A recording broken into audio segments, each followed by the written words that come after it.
Kembali lagi di Cerita Cinta Channel. Jangan lupa like, comment, and subscribe ya. Terima kasih. Menikah? Ara masih kuliah, tidak mungkin Ara menikah, ujar Clara memohon pada ayahnya. Setelah menikah, kau bisa melanjutkan kuliahmu, sayang. Iya, tapi kan ya, Clara tidak bisa melanjutkan kata-katanya, terlebih menatap wajah ayahnya yang terlihat sendu membuat Clara terdiam. Kau tadi sudah berjanji pada ayah untuk mengabulkan keinginan ayah, bukan? Ujar Pak Wijaya dengan raut wajah memohon pada putrinya. Clara yang melihat wajah sang ayah mau tidak mau menganggukkan kepalanya. Terima kasih sayang, ujar Pak Wijaya yang hanya dibalas senyuman kecil oleh Clara. Lusa, calonmu akan ke mansion kita untuk bertemu denganmu dan membahas pernikahan kalian, ujar Pak Wijaya. Clara pun hanya bisa terdiam, lalu pamit pada ayahnya untuk beristirahat.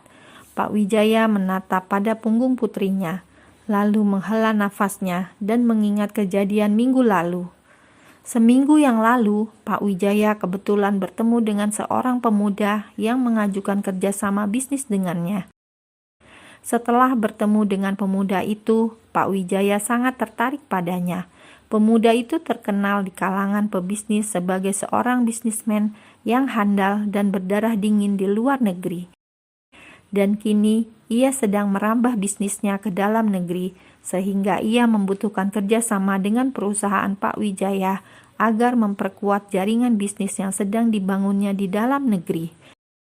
Pak Wijaya pun setuju untuk bekerja sama dengan pemuda tersebut dengan persyaratan pemuda itu mau menikah dengan putri semata wayangnya.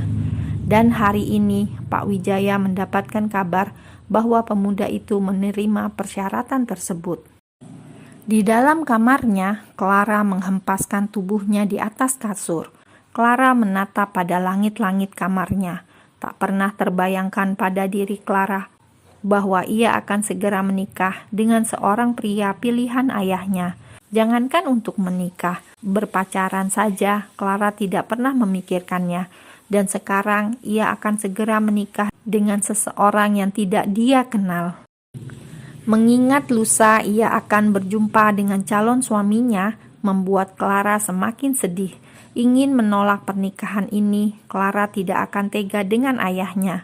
Bagi Clara, kebahagiaan ayahnya adalah yang paling utama. Tadinya Clara berpikir dengan kepintaran yang ia miliki dan naik kelas lebih cepat karena memakai kelas akselerasi bisa membuat ayahnya bahagia. Padahal tinggal 1 tahun lagi Clara bisa lulus dan menyandang gelar S1. Sekarang justru kebahagiaan ayahnya adalah melihat dirinya menikah. Setelah pusing dengan pikirannya tersebut, akhirnya Clara pun tertidur dengan sangat nyenyak hingga tak menyadari ayahnya masuk ke dalam kamarnya, membetulkan selimut pada Clara dan mengusap Clara dengan penuh kasih sayang. Ayah ingin melihatmu menikah sebelum ayah dipanggil oleh Yang Kuasa, ujar Pak Wijaya menitikkan air matanya. Keesokan harinya, Clara pun berangkat kuliah dengan tidak semangat. Hati dan pikirannya benar-benar kacau. Clara pun berniat untuk mencari Dimas untuk curhat padanya mengenai masalah yang sedang ia hadapi. Namun setelah dicari, ternyata Dimas tidak ada karena sedang mensurvei daerah puncak yang akan jadi kegiatan di tempat kuliahnya. Dengan langkah gontai, Clara pun masuk ke dalam kelas. Karena sedang banyak pikiran, akhirnya Clara tidak bisa konsentrasi dalam belajar. Akhirnya Clara memilih untuk pulang ke mansionnya dan tidak mengikuti kelas selanjutnya. Hari ini adalah hari yang paling ditakutkan oleh Clara. Hari ini orang yang akan menjadi calon suaminya datang ke mansion ini. Non, Tuan menyuruh Non Clara turun karena tamu Tuan sudah datang, ujar asisten rumah tangga di mansion Clara. Baik, Bi, ujar Clara. Clara lalu berjalan turun ke bawah. Dilihatnya ayahnya sedang berbicara dengan seorang pria yang tidak kelihatan wajahnya karena duduk membelakangi Clara. Nah, ini dia putriku, ujar Pak Wijaya berdiri dan menatap ke arah Clara. Pemuda yang ada di hadapan ayahnya pun bangkit dan membalikan badannya.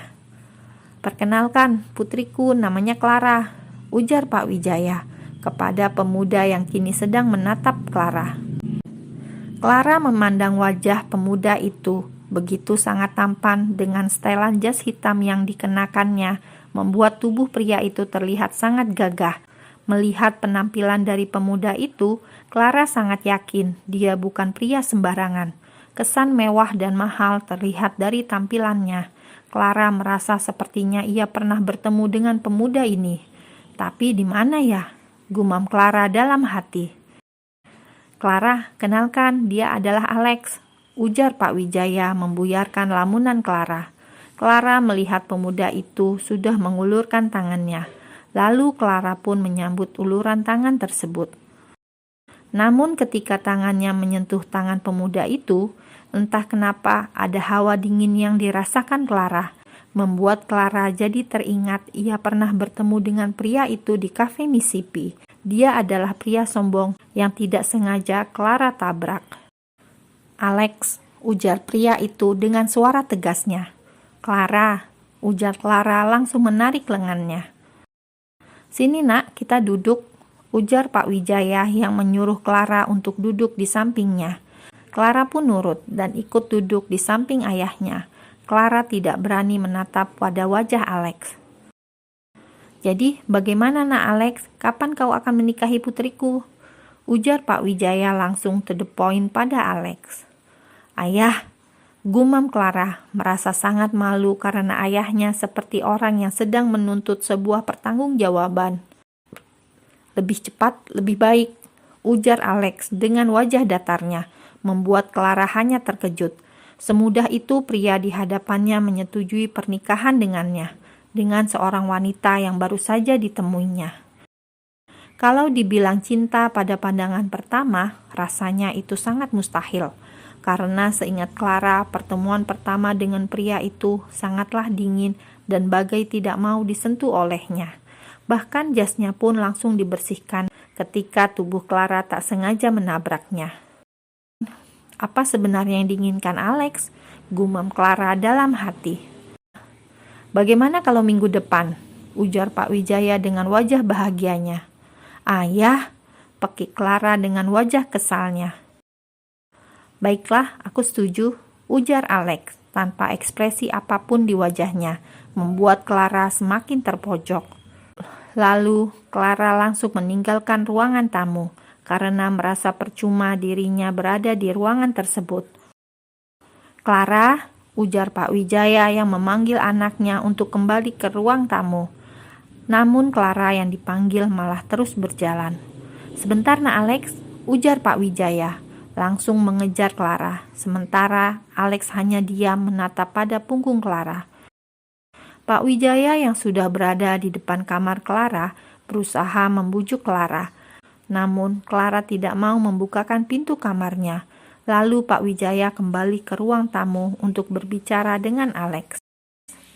"Maafkan putriku, sepertinya dia malu karena pertama kali bertemu denganmu," ujar Pak Wijaya yang merasa tidak enak dengan Alex.